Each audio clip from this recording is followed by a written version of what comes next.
आप सभी भक्तों को माधव रामानुज शास्त्री का राधे राधे। क्या आप जानते हैं राधा जी का भी जन्म नहीं हुआ था, राधा जी का प्राकट्य ही हुआ था। मथुरापुरी के 3 किलोमीटर दूरी पर रावण नाम का एक ग्राम बसा हुआ है।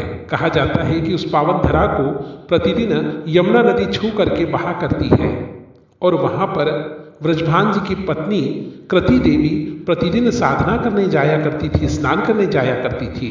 रावण में यमुना नदी के मध्य खड़े होकर स्नान करने के बाद कृति देवी अपनी साधना किया करती थी। एक समय उनके मन में एक कामना जागृत हुई। उन्होंने कहा कि हे यमुना मैया, मुझे कन्या रत्न की प्राप्ति होवे। अकस्मात देखते ही देखते उनकी साधना से प्रसन्न होने पर यमुना नदी में एक पुष्प प्रकट हुआ और उस पुष्प से एक कन्या निकली। उस कन्या की दोनों आंखें बंद थी। कन्या 11 महीने तक आंखें नहीं खोल पाई।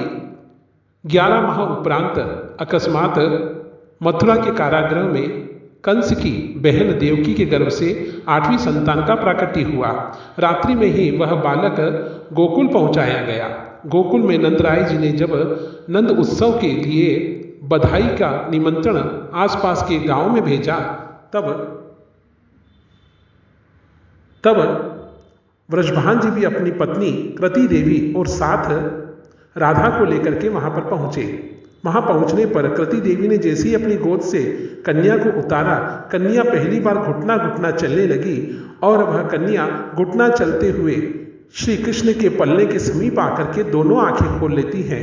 अर्थात राधा ने सर्वप्रथम कृष्ण के ही दर्शन किए।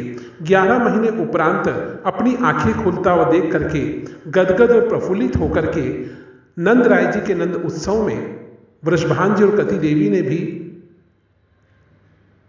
बधाइयां बांटी और उत्सव मनाया। कहा जाता है कि सर्वप्रथम नेत्र खोल करके कान्हा के दर्शन करने के कारण से कान्हा और राधा में प्रेम बना हुआ है। यही रहस्य है राधा जी के प्राकट्य होने का। जय श्री कृष्णा, राधे राधे।